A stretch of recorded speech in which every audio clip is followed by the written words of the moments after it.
All right. Good afternoon.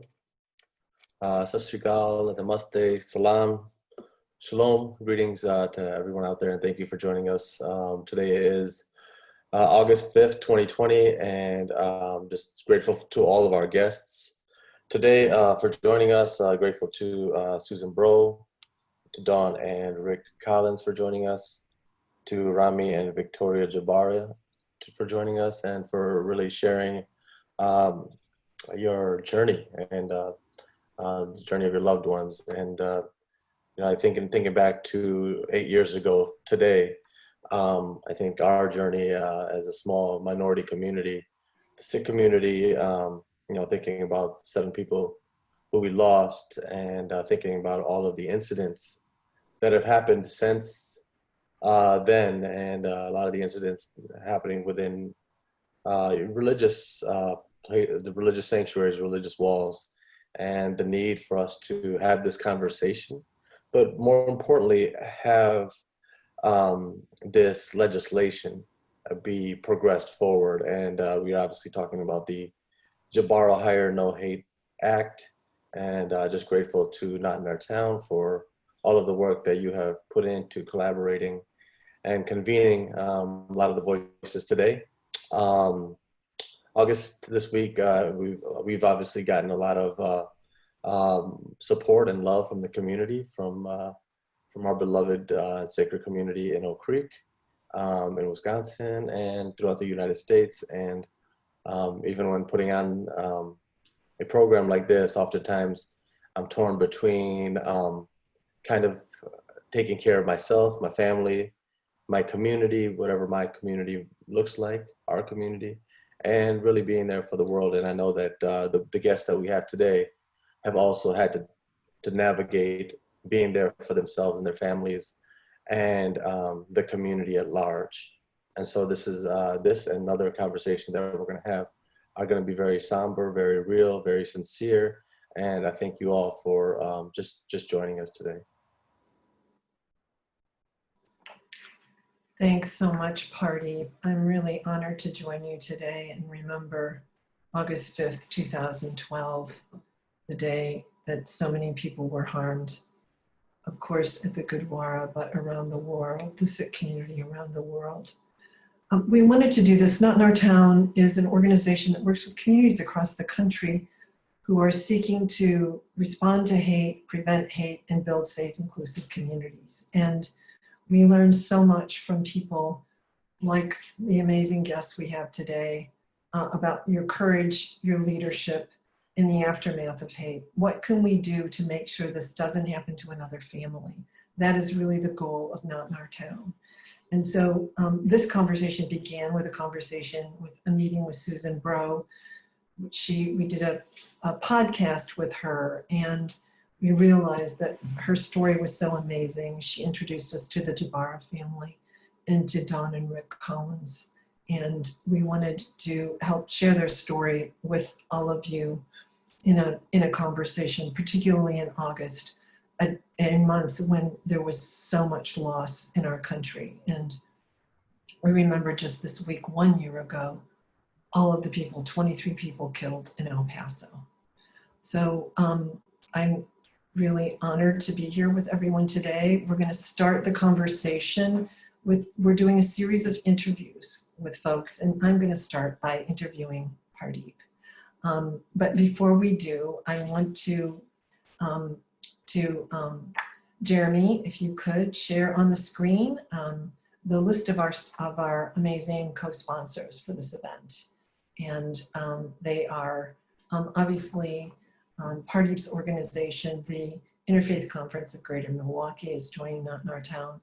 But we have the Arab American Institute Sikh Coalition, IORA, which is the International Association of Official Human Rights Agencies, LA versus Hate. You'll hear more about that later. Hollaback, our amazing host, Matthew Shepard Foundation, United Against Hate Week, Heather Heyer Foundation, the Richard Collins Foundation, and the Khalid Jabara Foundation. So thanks so much for joining us.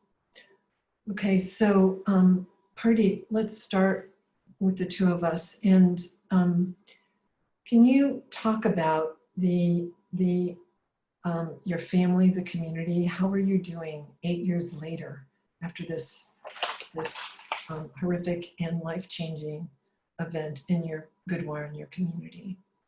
Yeah, thank you, Patrice. And then really just echoing Patrice, thank you so much to all of everyone that could be here, everyone that could sponsor, everyone that can make this event possible.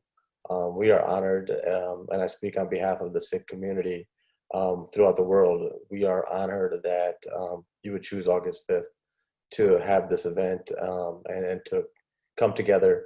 So with that said, I think that our community, we say Chardi Kala, or we say the full is Nanak Naam Chardi Kala Tere Bane Sarbat Tapla, meaning that we are in relentless optimism, that the moral arc of this universe will bend to the good.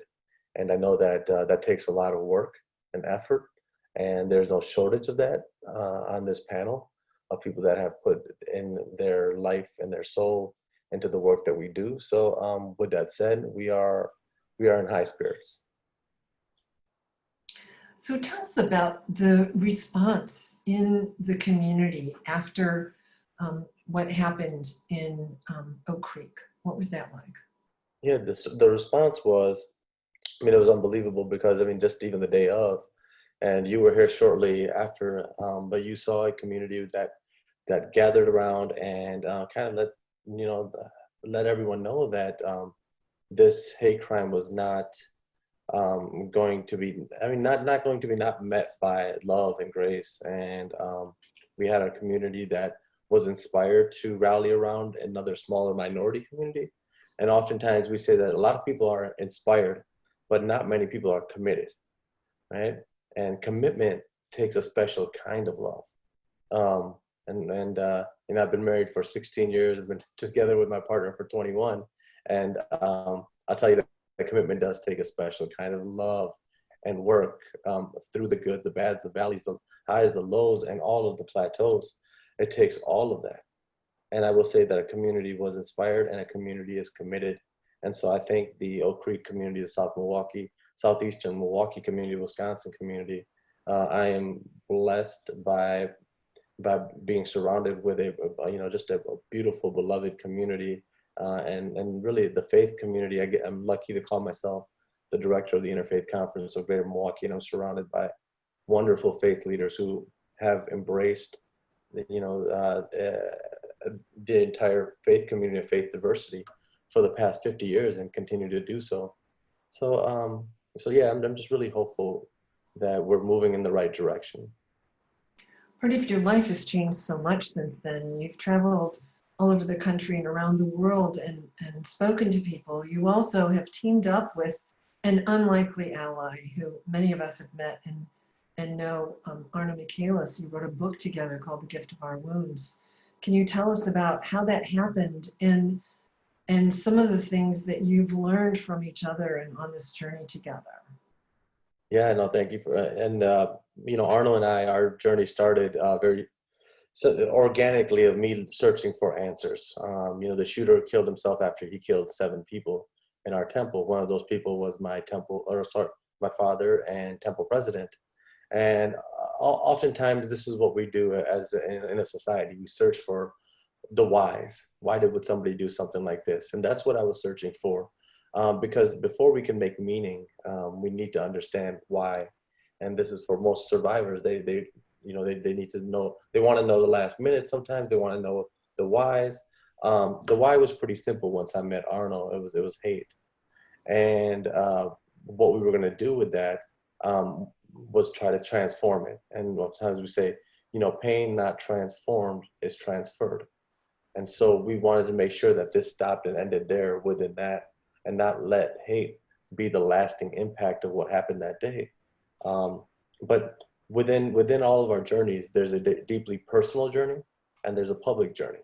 My public journey was really searching for meaning, searching for answers, explanations. And I didn't know that day that would come from the very unlikeliest of people.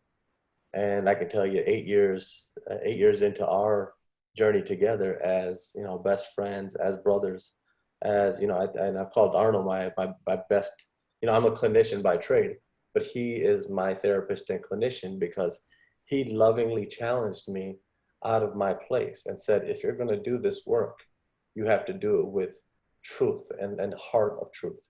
You can't fake this, because what will happen is you will be out there for community, and so many people will need you. And if you're not grounded in love, if it's just surface love, it's not going to be true to that foundation, and you're not going to be able to hold on. And so making sure that I was in a place where I was challenging myself out of my trauma and out of our trauma. And so, you know, I'm grateful that we get to be messengers, and I'm grateful that you know, and everybody you know, we think about our lives and we want to represent more than just a person. And I can say that, you know, to a lot of people, you represent, and everybody on this panel represents so much more than themselves. You all represent such an ideal, and the ideal is healing in the aftermath. So I thank everyone just for representing that. I'm going to ask you one more question, and then I want to go to the video that has a little excerpt from what happened in Oak Creek and so many other places who've been harmed by hate. What do you think about the visibility that the Sikh community has had in recent years? It is so much tragedy that had to happen, and yet it seems that there's so much more knowledge now about the Sikh faith and what the community stands for. Is that something that you've observed? Yeah, I have. And you know, I was talking to Valerie Kaur, who's a well-known activist and author as well, just a little while ago, and we talked about Balbir Singh Sodhi, who was the first person after 9/11 who was targeted at a gas station and killed. And he wore a turban and he wore the Articles of Faith, just as many people who were killed inside the temple did. And we kind of talked about the same question of visibility now, and people are starting to know who Sikhs are. But at the same time, the Sikh Coalition and other groups have kept track of just the rise of hate crimes committed against minority groups and against certain targeted groups, and also against Sikhs. So, you know, we know that hate crimes are up against the Jewish community, LGBTQI community, the Sikh community, the Muslim community, and a lot of it is around anti just immigrant sentiment or American nationalism, white supremacy, all of these things. So it's good to have the notoriety, but at the same time, there is an increased targeting of, and now we call it target-based violence. And so I think this is what we can have this conversation about. How do we get in front of some of this? I think it's so important that you mention one of the outcomes of this was that Harpreet Saini and a whole group of young activists from Oak Creek went with the Sikh Coalition to testify before Congress about the lack of reporting about hate crimes targeting Sikhs, because it was so, as you said, Balbir Singh Sodhi was killed right after 9/11, mistaken for a Muslim, but there are so many crimes against Sikhs, and that is one of the changes in law that has been an outcome of this horrific event and the activism of your community, along with outlets like the Sikh Coalition. So, yeah, and I know Maya is going to do a great job of talking about this from the Arab American Institute. So I don't want to take your thunder, Maya, but I think that like as much as we understand those stats and say, okay, there's an underreporting of hate crimes, I think it's much lower than we even think, because there's a lot of shame that comes from the population who doesn't want to go out and report this. Oftentimes I hear conversations that are happening between different people who, I mean, not only are they not going to the authorities, but they're not going to anybody. They're just going to you and telling you, hey, this is what happened at my store. This is what happened at that, because you're a trusted resource. So I think somehow, some way we need to change this culture. before we move into the other interviews, I want to move to a video a short video that's a reminder of what's at stake and shares some of the stories from just the past few years and the incredible loss that we've seen in our country.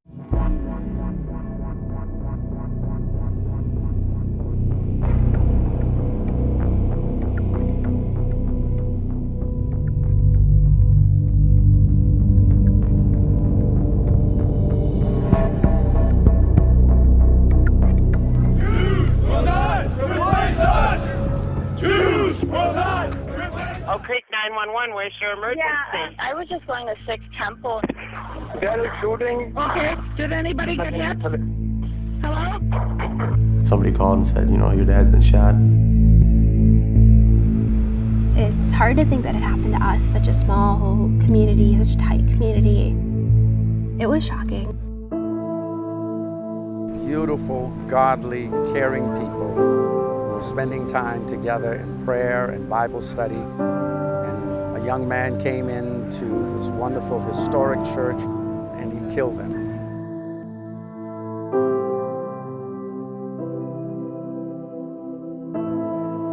Darkness came from outside of our city. And I want to make it very clear. We are people of light, and we hope that this will never repeat again anywhere. Tonight, Pittsburgh's Tree of Life Synagogue is home to heartbreak and carnage, believed to be the deadliest attack on Jews in U.S. history. This was an attack not just on Tree of Life. This was an attack upon Pittsburgh.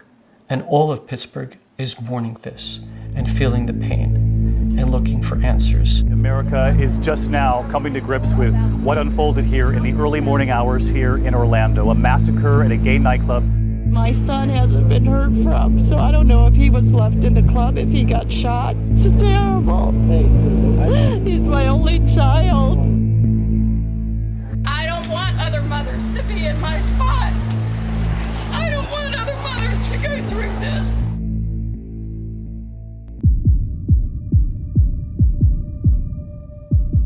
This was not an ordinary call. I try not to get personally involved in the cases, but it's hard in something like this. A Native American branded with a swastika. Why would they hurt me? I am going to make sure that we find out what happened. And I want the people that did this to be held accountable.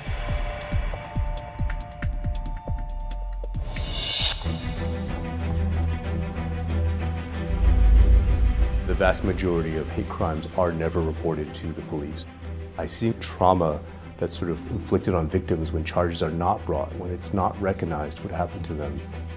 I remember laying on the ground after being attacked and really just feeling like, this is it. This is how a trans woman dies.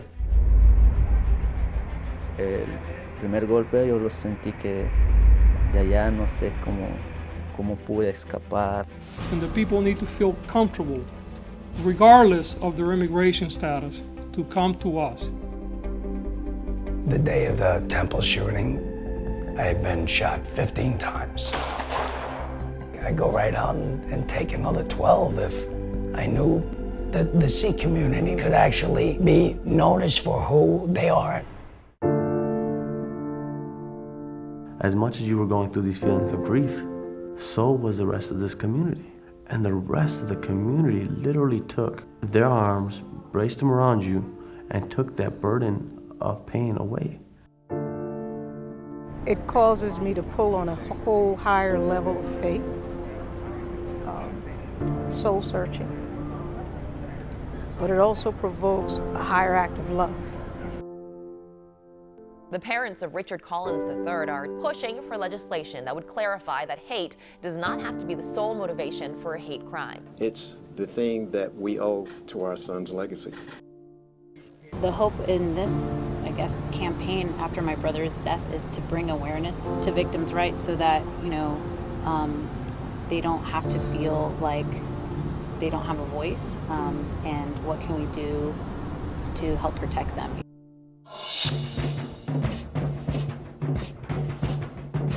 We need to change the conditions that allow for hatred and violence to thrive in this city. We only need to stand together to ensure that these acts of violence that are based on racist behavior or gender or any other type of hate are turned around, and that we will not allow them to happen in our city. We can accomplish things that set examples across the nation, across the world. We can make a change that's real.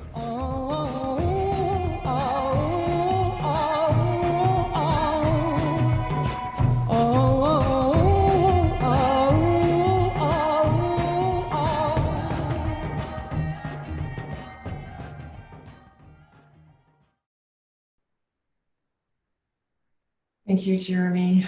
I should have warned everyone. It was a hard piece to watch, and thanks for taking the time, the reminder of so much pain, but also so much strength. And speaking of strength, I want to start the interview with the Collins family, who has been so strong at standing up for their son and helping to change the law in Maryland.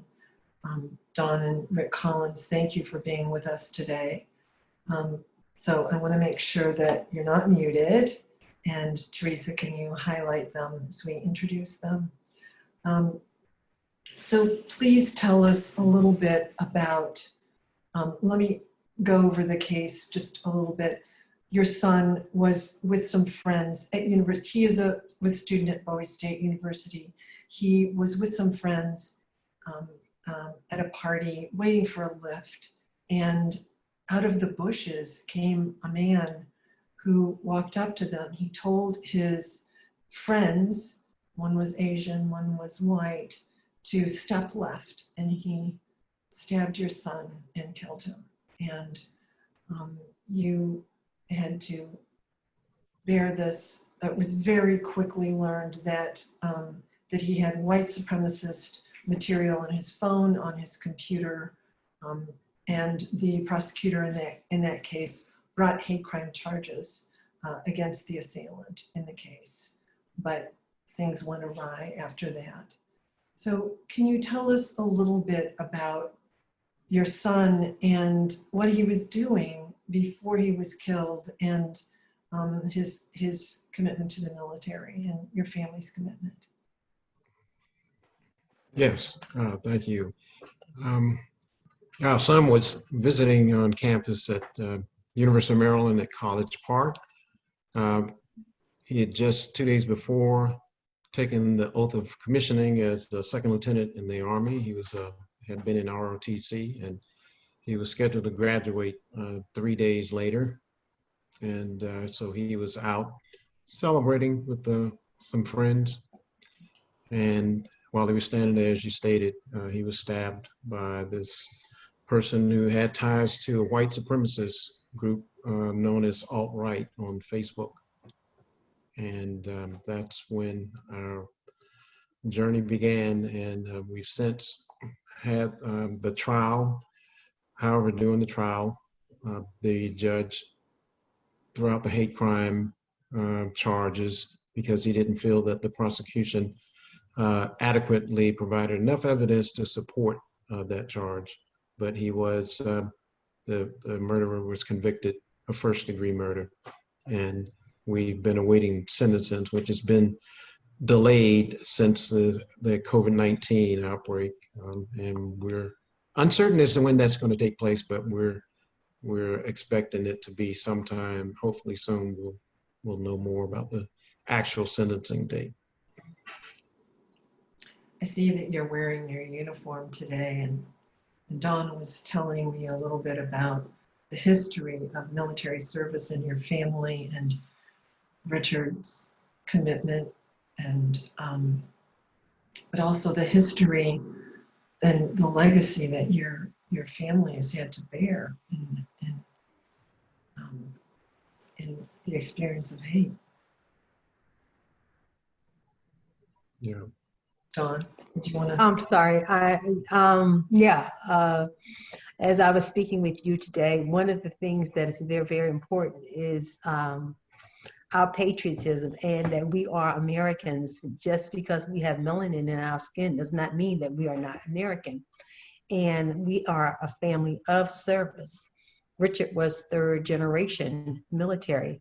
My husband's father served in the Korean War. Rick served in Vietnam. And so it was Richard's pride and joy to take that oath of office to become a second lieutenant in the military. And what I want to say is that it's important that everyone know that we are patriots, but this thing called racism, you can't outclass it. And why I say this is that my father-in-law came home from the Korean War and was also murdered by a white assailant who never served a day in prison. So what I'm saying is, yes, my husband could have been a very angry person, but no, he chose to serve his country and serve it well and instill that same sense of pride in our son. So when he took that oath of office, one of the happiest days in his life, and he was willing to share with me, I'm going to the top, Mom. One day they will call me General.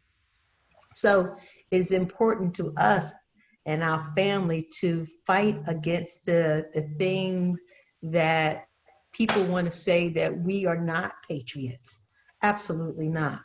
And we will not share in that thought, and we will continue to fight in every form. And I'm grateful for the people on the panel and for the alliance that I have with Susan, because I believe in my heart of hearts there are more people like us than are not, and that we're stronger together. One of the outcomes was your relationship with the prosecutor and what you were able to do together after, as Rick said, there was originally a hate crime charge, and then just before trial, the judge threw out the charges. And he said it was because there was a sufficient indication under Maryland law. So tell us what happened next with your family and the prosecutor, the state's attorney. As you first stated, the hate crime law was thrown out because the judge ruled that that bar had not been reached. And fortunate for us, we had a state's attorney that was willing to work with us. And we actually went before the state legislature in Maryland, and we were successful in having that law overturned. And now that bar is not so high. So it was very important that that we had a state's attorney that was willing to partner with us. And that's another part that Rick and I are so adamant about, is voting. People voting and knowing who your legislatures are and what they stand for, because it was important, that we had a state's attorney that believed in what we were doing and partnered with us to go before the assembly in Annapolis and have that law overturned. And so now we do have the Richard W. Collins III hate crime law that will be enacted on October 1. It's a tremendous victory, and one that I think communities and people in other states can look at. They don't have to wait for someone to be harmed like that to look at the law and to understand where the bar is, where the barriers are in hate crime laws and prosecutions to see if they can try to change it. There's a lesson absolutely from all of you. Can you tell us about the support that you got from the community as you had to go through this horrible experience? Were there people there to support your family? Yes, and it has been tremendous. As it was forementioned that my son was 2 days ready to graduate from Bowie State University. And in that tremendous pain that we have suffered, we have formed an alliance with the president and the faculty at Bowie State that has surpassed understanding. She has been there for us continuously, and that it is our desire and dream to do something in the realm of social justice for all people. Thank you so much to both of you. We hope that, I know that there are a lot of questions for you, and we'll continue this conversation after the other two interviews. I want to now toss it to Pardeep, who's going to speak with Rami and Victoria Jabara about their brother Khalid. So Pardeep, do you want to tell us about what happened? And so happy that Khalid and Victoria are able to be with us today. Sure. With Rami. Thank you, Patrice, and thank you, Dawn. Thank you, Rick. Yeah, I want to. Ryan, can we make sure that Rami and Victoria are unmuted? Okay. You guys hear me okay? Yep, we can. And Victoria, are you? Yep. Can you hear me? Perfect. All right. Rami Jabara, the brother of Khalid Jabara, his sister Victoria will also be joining us. Khalid was killed by a neighbor who had been harassing their family for years. 8 months before Khalid was shot to death, the same man ran over their mother, Haifa, in his car. She was injured severely. The perpetrator was finally convicted and sentenced with a hate crime. Rami, the first question, Rami, how are you all doing? Yeah, we're doing okay. You know, it comes in waves. I want to thank you guys again for having us. Just real quick, it's an honor to be here with all the panelists, and especially you, Pardeep, actually on this anniversary. Really, I know that's not an easy time. It's not an easy day. Any anniversary of our loved one is just challenging, and it doesn't get easier. You know, we're doing well. We're as well as we can. I think working on the different initiatives, you know, locally and in the state of Oklahoma and here in Dallas, Texas, where me and my wife live, and in Washington recently with the Jabara-Heyer No Hate Act, really kind of gives us more strength, bringing people together. I kind of think of it as baby steps towards a better justice system, a better system that we all can live under, and just ultimately combating hate conduct and bias-motivated conduct, basically.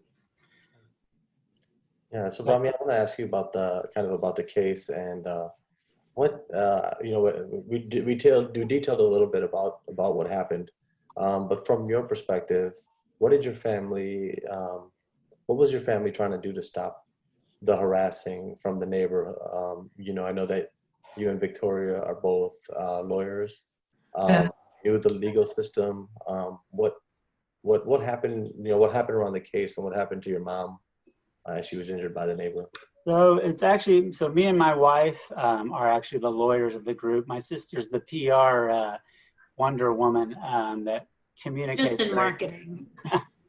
But you know, having been in law school during when this all started and graduating when it started to really heat up with this neighbor, we did what every, you know, fresh attorney would do. We wanted to get a protective order against this neighbor. We knew a protective order was like the way to keep this guy away. And we told my mom and dad and my brother, call the police every time something happens under that protective order. And, you know, we kept in close contact with the district attorneys and the police. But of course, it just was a situation where his conduct, his words got progressively worse and more aggressive, and it escalated almost in a textbook-like fashion with somebody that is just filled with hate towards another. So we did secure a protective order. I think it was 2013, and in March 2015 was his first violation of that order. And Victoria, what was the police response? What did you think about the police response to the constant harassment? Yeah, I think that, we put a lot of faith in the authorities, thinking that they were there in place to protect us. And, looking back, I remember thinking, I guess I sometimes feel guilty that I didn't act on some of the things that the police would tell us. For example, when he violated the protective order, I think the first or second time, we had an Easter family gathering. People were parked on the street. The guy that lived next door called the police because he didn't like the way someone parked. Police came, talked to the neighbor, came back to talk to us, and told us that he's going to give us a fake ticket just to appease the neighbor so he would stop calling. So this happened a few times, and the police in the community, he's a known nuisance. So in terms of his history of violence, his history of harassing our family, all the way up until the day that he killed my brother, another negligent, another time where obviously the system failed us essentially is the day my brother died. First of all, the neighbor got out after he ran over my mom after 8 months of being in jail. He got out only to move back next door with no conditions. And then, no alcohol testing or, whatever I think. And so my brother called the police on the day that he was murdered. The police came, they knocked on the door of the neighbor. They said, oh, well, he didn't answer. There's nothing we can do. Knowing that he is a known nuisance and violent criminal, honestly. And they left, and within minutes, my brother was killed. So, we really have been constantly, I think one of the questions that was asked a couple of days ago is, what could you have done different? Well, we didn't know what organizations necessarily were out there. We just knew to call the police, or we just knew to call the authorities because, we've always been told that they are the ones that keep us safe. And that wasn't the case for us. And your family is linking Khalid's name to the Jabara-Heyer No Hate Act. I was going to ask you a question of, do you think the system let you down? It's pretty obvious that the system let you down. And, maybe the question is, as far as the Jabara-Heyer No Hate Act, what do you think that could maybe accomplish to preemptively get ahead of some of this? Yeah, I think that what it will do, it's certainly not a fix-all.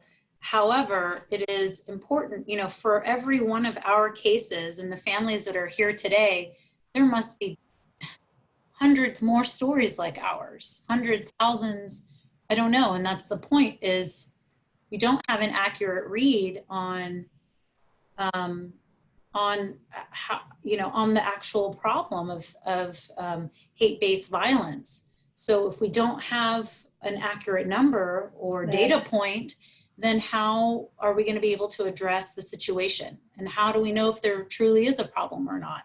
I think there's a huge discrepancy in terms of reporting, and I think I think Maya can speak more towards that. But our hope is that with the Jabara-Heyer No Hate Act is that we can appropriately understand how big the problem is, so that we can tribute funds to help solve, in our community, to help develop programs to help really address the situation. So that's really our hope with the bill. Yeah, thank you, Victoria, and thank you, Rami, and thank you for lending voice to just the Jabara-Heyer No Hate Act, and Patrice. Yeah, thank you so much. It's just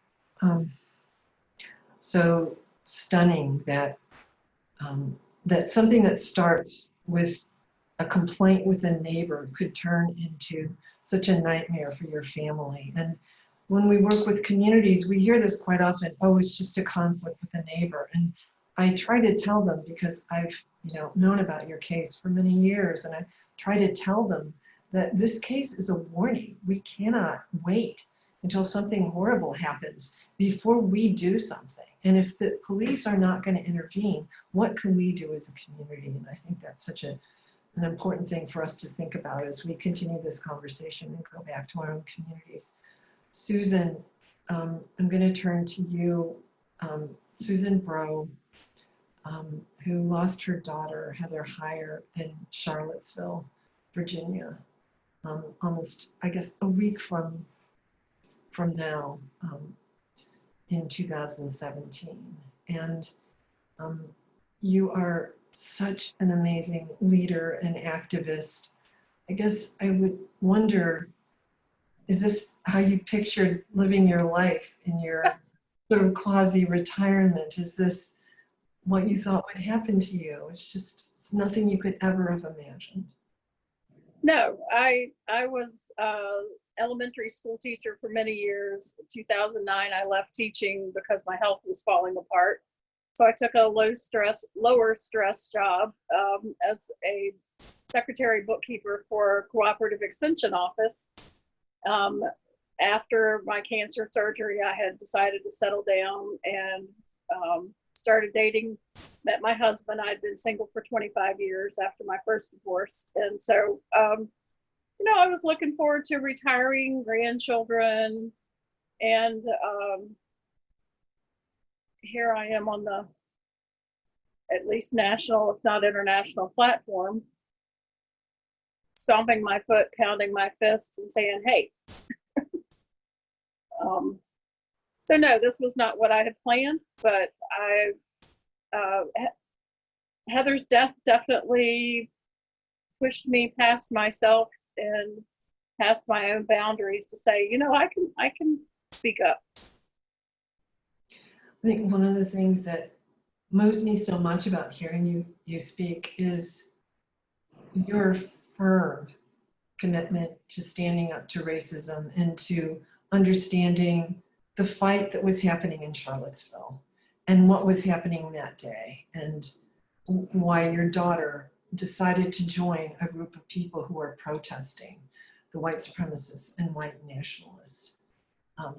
And she sort of helped you understand that, right? And you have also studied and learned and come to understand that yourself. Heather's definitely brought me to a place of clearer understanding. I was one of the millions of misled Americans who thought, well, we had a Black president, we had the Civil Rights Act in the 60s, everything's hunky-dory for the Black community. And Heather, among other friends, helped wake me up to the fact that, that's not accurate. And if you stop and think about it, you already knew that it wasn't accurate. Get your head out of the sand.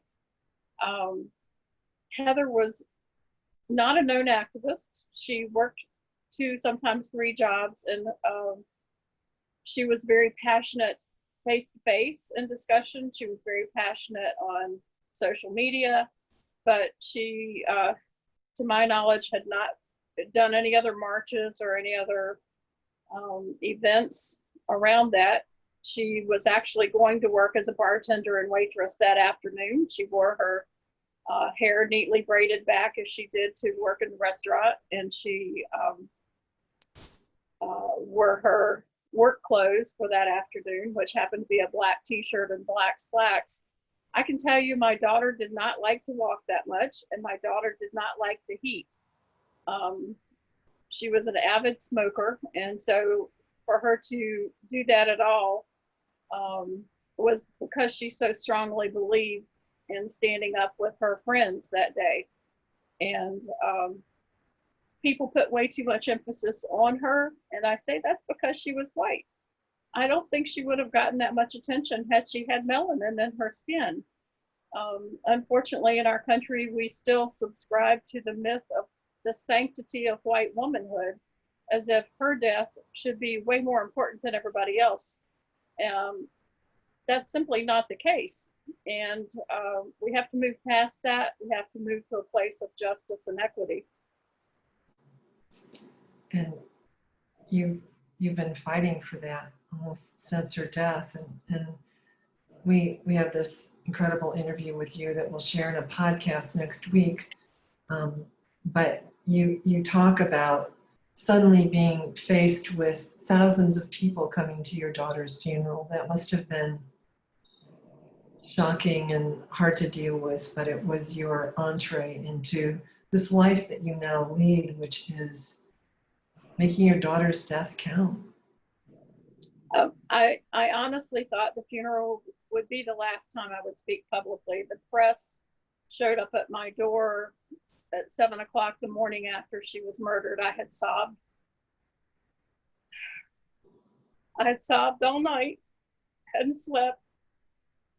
But I said, okay, I have a job to do. And so in addition to planning what I thought would be a funeral for maybe 20 to 200 people with my best friend, dealing with the press, dealing with politicians, I thought, okay, this is my final speech.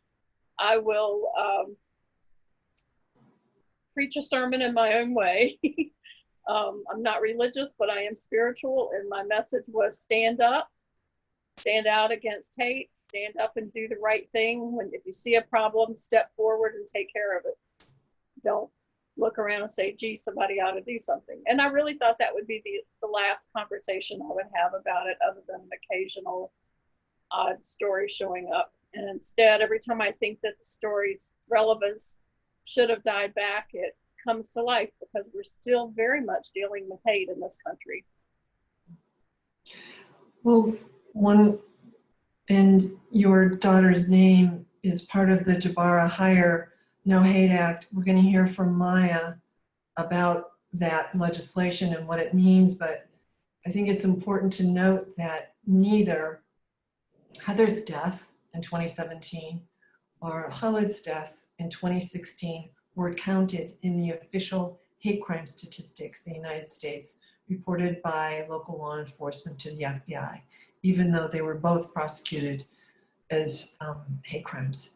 And so understanding that, Maya, if you wouldn't mind, Jeremy, could you put up the slide about the hate crimes reporting gap, because we want to show that, and then also Maya's slide with the fact sheet about the Jabara-Heyer No Hate Act, if you're able to do that.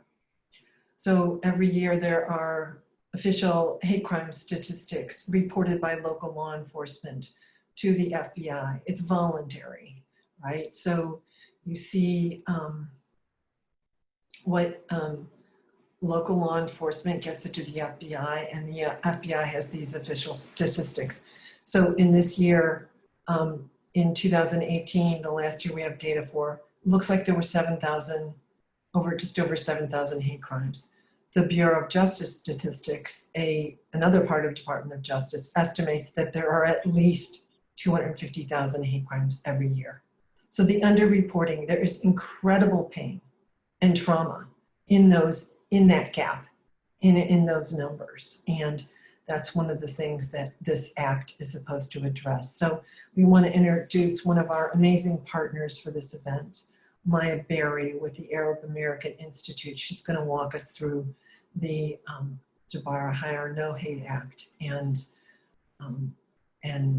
what's needed. So maybe, yeah, let's go to Maya.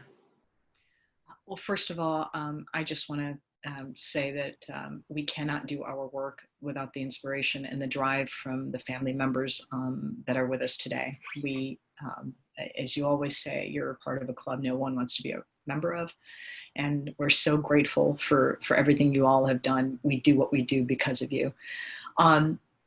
The way to kind of explain this problem, what you just shared is exactly right in terms of the data. We are a small organization in Washington, D.C., just 2 blocks away from the White House on Black Lives Matter Plaza. We were publishing a report about hate crime, and it's several hundred pages long. And as you all know, it was looking at every 50, all 50 states in this country. And when you're presenting data, if you do not tell the story of individuals, then it will be lost. So it's in that process that we decided to do 4 vignettes of specific hate crime victims. And one of them was Khalid Jabara's, who we had learned about at the time that the incident had occurred. So we're writing about Khalid's profile and sharing the story for the report. And it was in that process that we learned that Khalid was not reported in the federal hate crime statistics. Khalid's murder received both national and international attention. And in looking at that, we thought, wait a minute, if you miss a case like Khalid's, what else are you missing? Khalid was murdered on August 12th, 2016. Heather was murdered on August 12th, 2017. And after looking at Khalid's, we looked at Heather's and realized that her case was also not reported in the federal hate crime data. And it's shocking.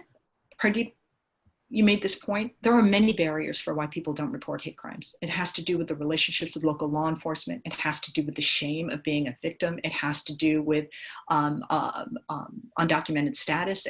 There's so many reasons for why someone doesn't report.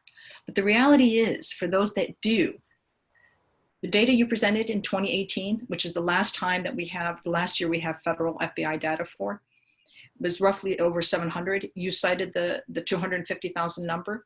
That means, based on our actual government statistics, that only about 1% of hate crimes in this country that occur are ever reported. And as Susan always correctly says, you cannot fix a problem you cannot diagnose. So it is absolutely critical that we finally come to terms with the fact that the Hate Crime Statistics Act was passed in 1990. Our government is required to report this information, and we have simply failed to do so.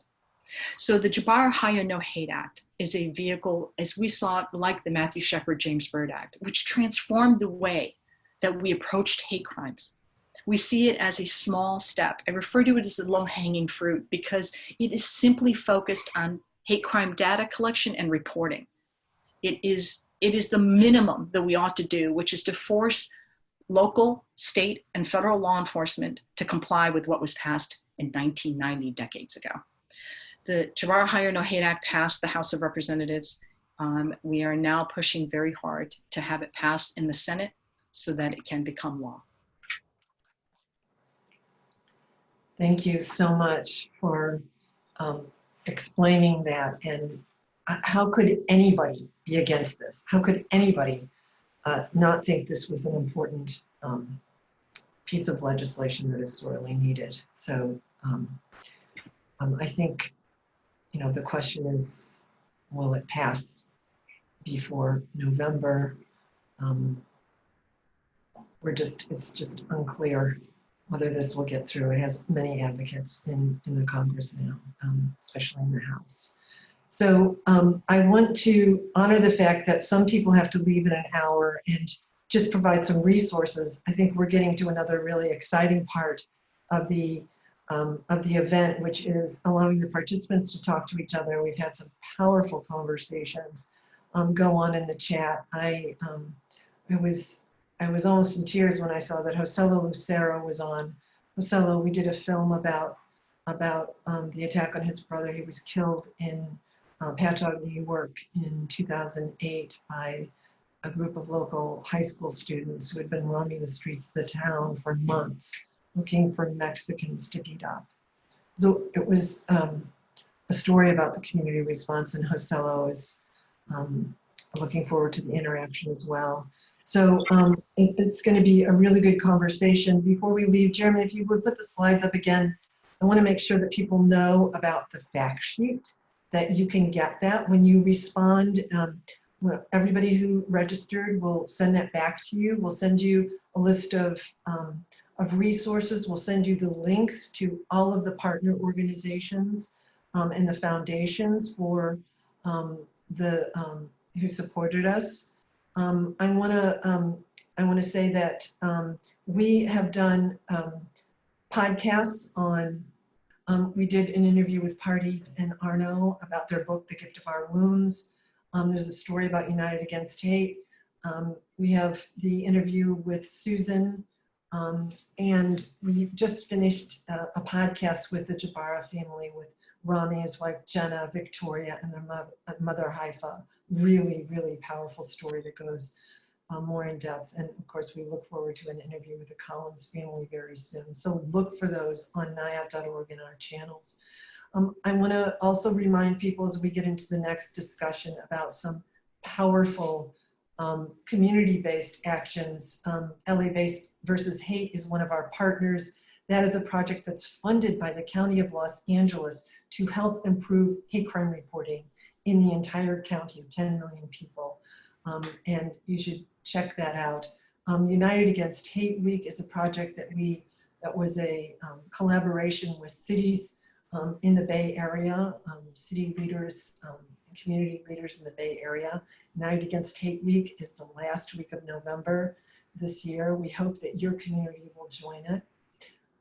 And some examples as we get into the next half hour from our communities and how they are standing up when their neighbors are harmed before any violence takes place. So thanks for those who have to leave. I hope that most of you will stay on for this powerful conversation between this amazing group of people.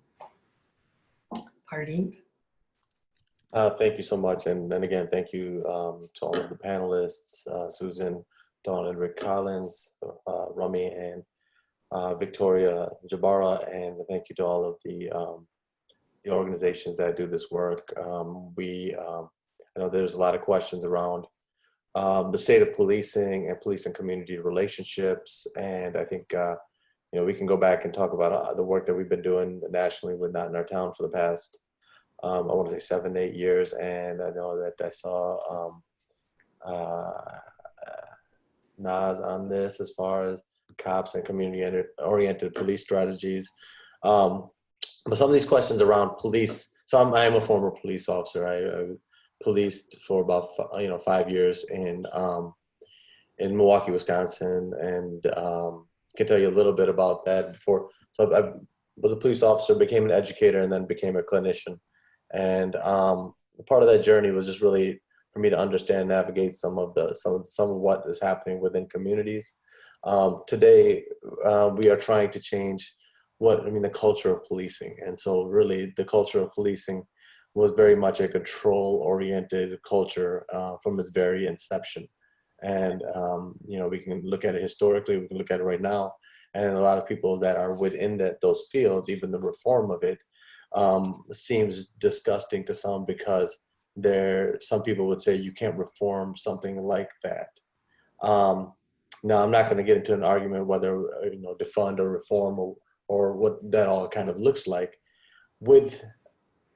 In respects to what we're talking about right now, we need there to be more relationships, and these relationships need to be trusting relationships. And so some of the underreporting happens because there is not trusting relationships, because they're not mediaries. So there's not bridges. It is difficult for somebody to wrestle out of their shame and go report something and have the proper verbiage to be even able to record it and have it taken seriously. As we talked about the Jabara case, and it's like, appeasement is not going to get it done. It's just going to prolong the problem, and sometimes it's actually going to make it worse. And so cops need to be in tune with the communities that they serve. And that has not all, and we just need to be sincere and real about some of these discussions. If a police officer gets upset about some of these things or gets defensive, I think whenever you love something, whether it's I love my faith, or I love this truth, or I love this relationship that I'm in with someone, you have to be able to test it. You have to be able to say, how do I reflect on it and make it better? If you can't test your faith or your relationship or your police force or your community interactions within that, then we don't make it better. And so a lot of this is just a layer of saying, you know what, don't be so defensive about it. But at the same time, we need policy and cultural shift within police departments. And you have to acknowledge that that's not always been there. And it's especially worse and it might not be as bad in suburban communities. So your reality might not match somebody else's reality. And so you might think that the problem is not as big as it is. And so you will say, well, you know what, in my reality, there's not that many hate incidents. Well, we're telling you, like, I mean, 7,800, I think the stat was, compared to an approximate, like we're saying 250,000, right? That's far off. And so think about each time that you see a police-related incident on, on TV or somewhere else. Imagine how many other ones are happening that are never caught, that are never told about, that are never said. That, and you know, I think that there's just an overall cultural shift that needs to happen within community and police. I think that was, I want to open up the question too, and I don't know if everyone can see the chat, but I'll just try to interpret. A number of people have asked that question of the panelists. What is your reaction to the incredible upsurge of Black Lives Matter, this protest movement against systemic racism, but also the call for justice reform? And I think people would like to hear from you about this transformative moment in our country as we're facing both systemic racism and how it operates in our society. And this is a big question, right? And for 20 minutes, but also justice reform, since you all have been immersed in the justice system with your cases. So if anyone wants to respond to some of the questions there, I know it's a lot to take on in a short period of time. But Susan, you need to be unmuted. Let's see. Susan's gonna. Oh. Susan All right, does. got it unmuted. Yeah. So we need to think about things like restorative justice. We need to look at community resources that are available so that police officers are not having to deal with all sorts of things they're not trained to do. Let them do the job that they're trained for, but offer them support in the form of additional mental health services and other providers who can deal with some of the calls, maybe go with them. You know, it's not a matter of supervising the police, but a matter of assisting the police, really, if you want to think of it that way. They're doing what they understand needs to be done, but they're not really trained to have to deal with all sorts of the issues that they're facing. So there's that. But as for the Black Lives Matter and those things, we've been here before. We were here 3 years ago, the day that Ahmaud Arbery was shot and then George Floyd was killed and Breonna Taylor was killed. I sat at my computer and just shook in anger. This was totally unnecessary. We could have avoided those deaths had we taken stronger action against hate then. You know, even on this panel, Heather was the last one of this group killed. All the others were killed before Heather. We didn't have to be here again, and yet here we are still yet, and we're doing some good things, and we're in book clubs, and we're learning all this stuff, but are we making systemic changes? Are we gonna bring about real reforms? That's the question. I was just gonna say, you guys hear me? Yeah, there you are. I mean, and me and my wife have talked about this a little bit. It just seems like, and going off of Pardeep's experience, that there's like, I don't know, like a deficit with how law enforcement handles hateful conduct, being called out to incidents that involve hate or bias or racism. It's like they don't have the tools or something to basically provide a resource to a victim. Like in the domestic violence setting, I mean, it's taken years, and I know it's not perfect, but there are lots of protocols that the police officers, the police departments have that they offer to victims of domestic violence. I know in Dallas, they provide like a card to the victim with resources and the case number and that kind of thing for them to, you know, take advantage of, but at least they have the information. The victim has the information. In our situation, you know, we call the police many, many times and their response is, oh, that's just words, or they're going to issue them a fake ticket, or they'll say, oh, maybe you should think about moving. They'll even say that. They said that to us. It's just not very victim-centered. And I think that, you know, obviously, if we could analogize to the domestic violence approach, if we had the right data from the Jabara-Heyer Act, I think we could actually, you know, put some resources in place and train officers to actually have a response to a victim. I'd like to say, to add what you're saying, when we speak about police officers, I come from a family of law enforcement people. My dad was a police officer in the largest police force there is in the United States. But something that Susan lends to is the systemic racism that people often have when they are in a job as a police officer, coming into an environment where you have these preconceived notions of individuals, that they may be of a different religion, or that they have melanin, so therefore they are less than, so therefore I can do thus and such. Now, those individuals that are officers need to be held accountable when they are wrong. It does not matter that you have that blue uniform on, but if you're doing or have the idea in your mindset that these people are less than because of, and you fill in what the because of, that has to be dealt with in our police forces across the country.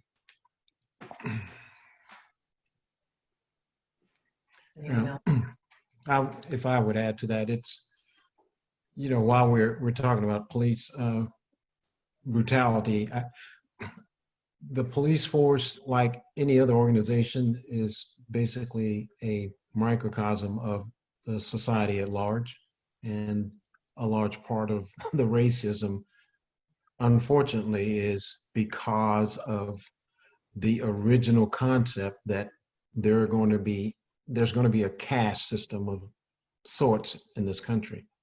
It goes back to this thing of the original sin of categorizing people based on someone else's opinion and allowing that opinion to take the effect of law. The problem is way, way more complex than just identifying the police. It's through the entire fabric of this society. And until we start addressing it at each, you know, level or at each tier, it's really just going to be an uphill battle. So my thoughts are, and it starts with the one simple thing that you see a lot of discussion about today, is these Confederate general statutes.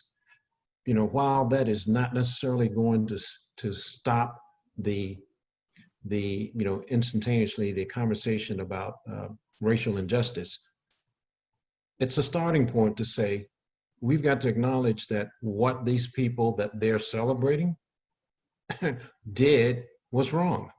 And until we establish that as a nation and we get everybody on board with that, and at some point, until we enact legislation to say this is illegal, because there's no difference in that than having a statue of Hitler in Germany.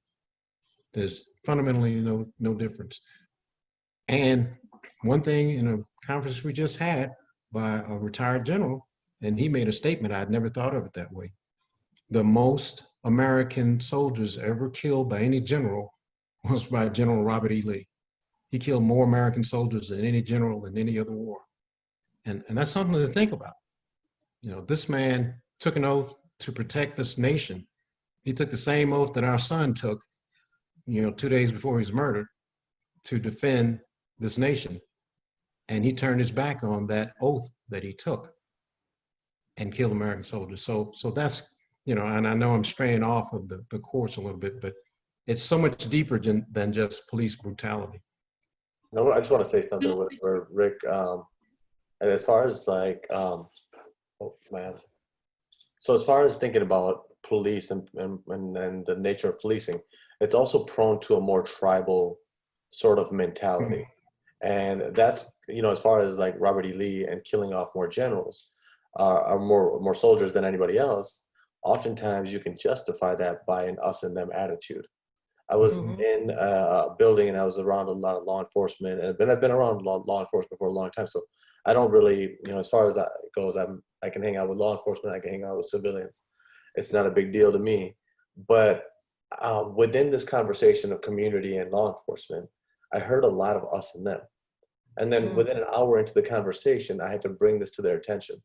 That I'm like, there's a lot of us and them. There's a lot of we and you, or they and us. And I asked them, I said, do you know how much you're using language that is subconsciously tribal in nature?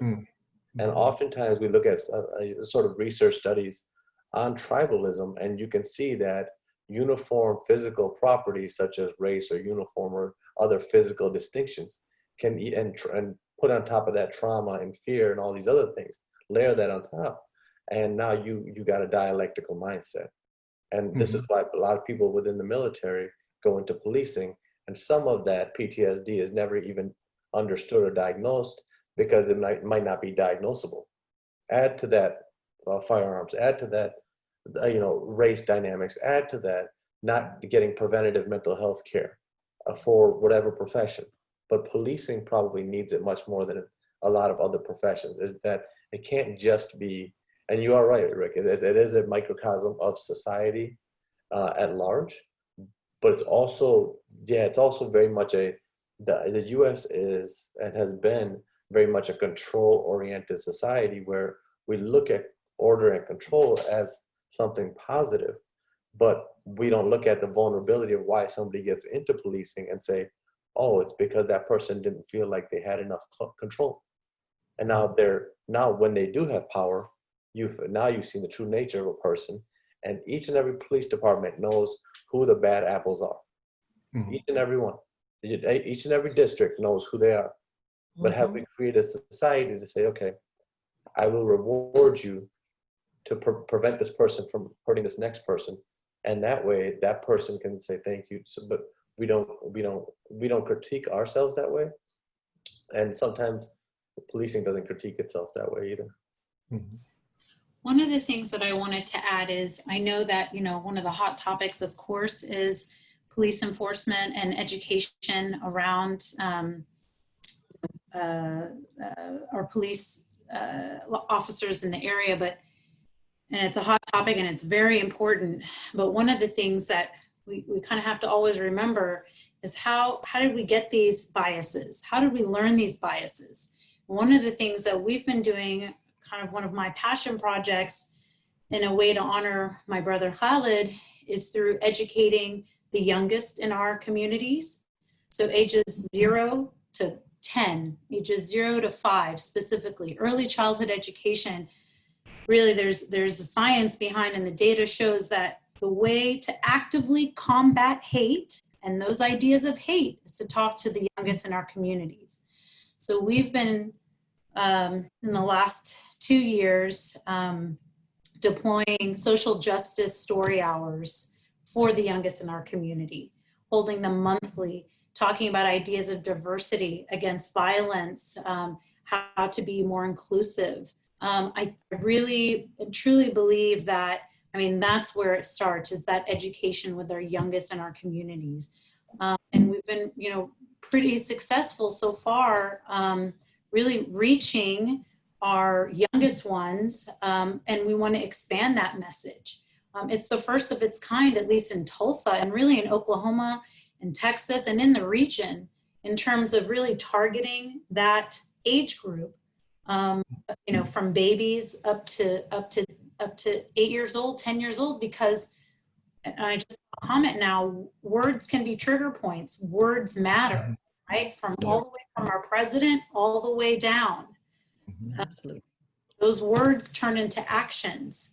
Violent words turn into violent actions, and we need to pay attention. We need to really educate the youngest in our communities. And through these social justice story hours, you know, and reading age-appropriate books and discussing these themes in an age-appropriate way, we really feel that that is a very important way to actively combat hate and hate-based actions. Well, Victoria, that is such an incredible segue, because when we created this, we said we wanted to share stories of loss, hope, and action. We've talked about some of the action, some of it.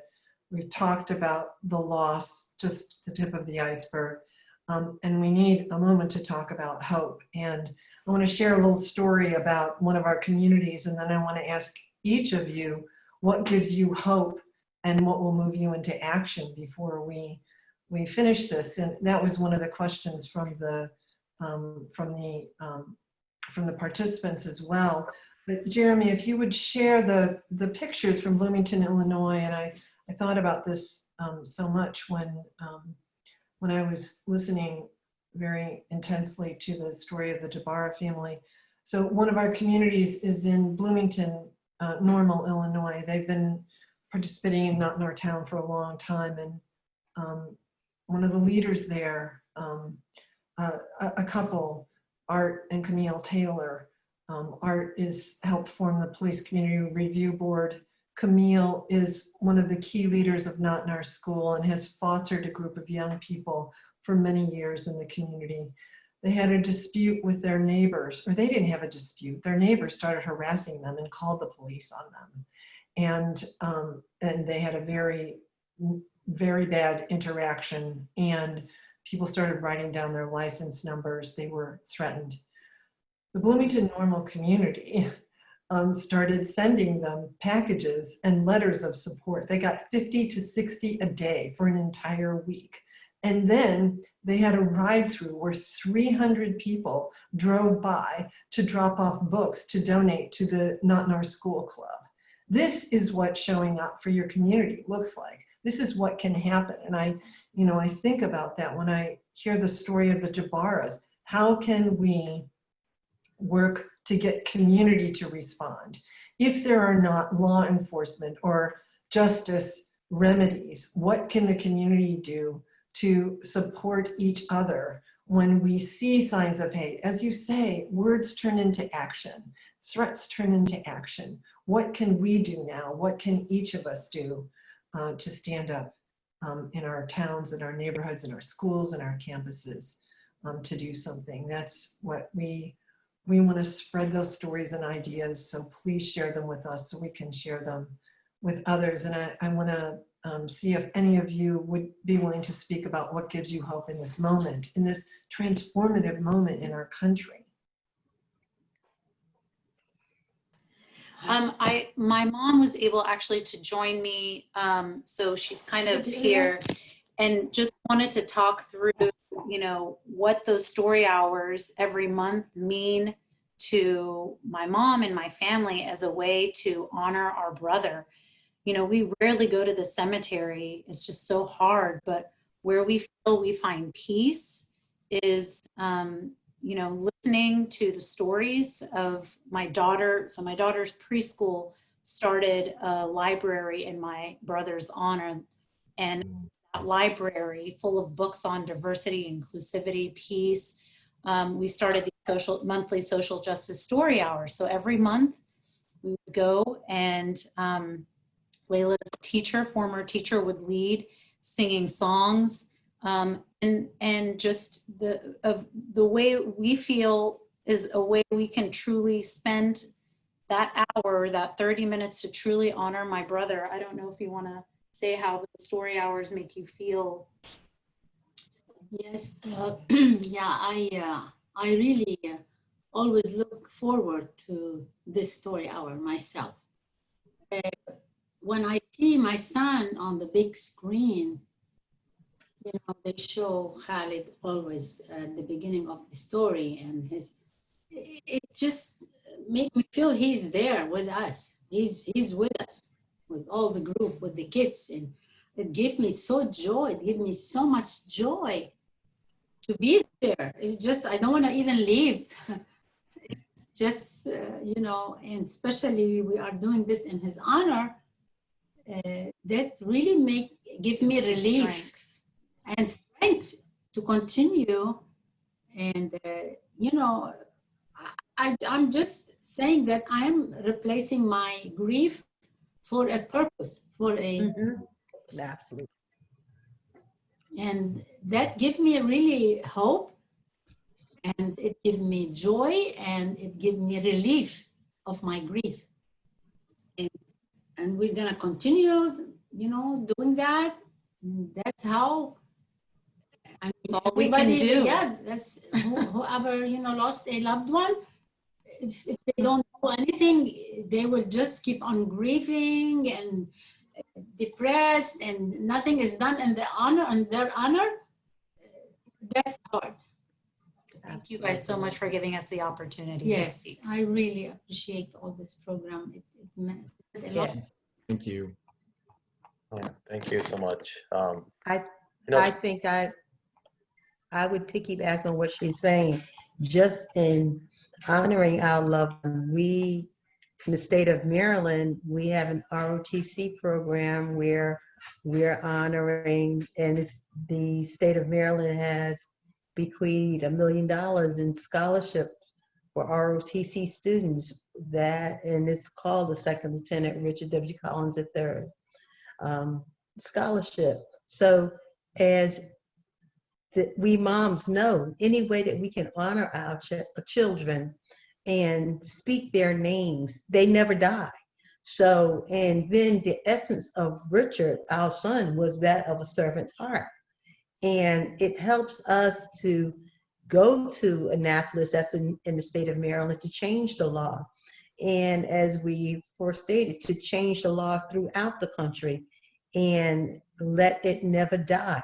Education is very important to our family. And that's why our foundation is so important, to educate the young and the old as to what hate can do. And I sincerely believe in my heart of hearts, there are more good people than not. What else about what gives you hope now? And just listening to everyone, you know, Susan Bro, Dawn and Rick Collins, Haifa, Rami, Victoria, Patrice, yourself, Arnold Michaelis, you know, Maya Berry, for your, you know, as the work that you all do. Everyone here gives us all hope, and we can't. The thing I was reflecting on today was we can't bring back our loved ones. We can't. And I've been, and Patrice knows this, from Connecticut to California, from Newtown to where, and really just, this is the family that nobody wants to be a part of. But at the same time, at the same time, we have work to do here, and to make sure that this doesn't happen to somebody else again. And the work that we all do is hard, is deep, but it's also spiritually driven. And you know, I think what gives us hope is that the human will is so strong. And just when you think that you can't go on, and you see it in somebody else, and you see it in loved ones, and that is, for me, that represents that sort of genetic God component of seeing God within everybody and every you know, and I think spiritually we are being challenged to do that.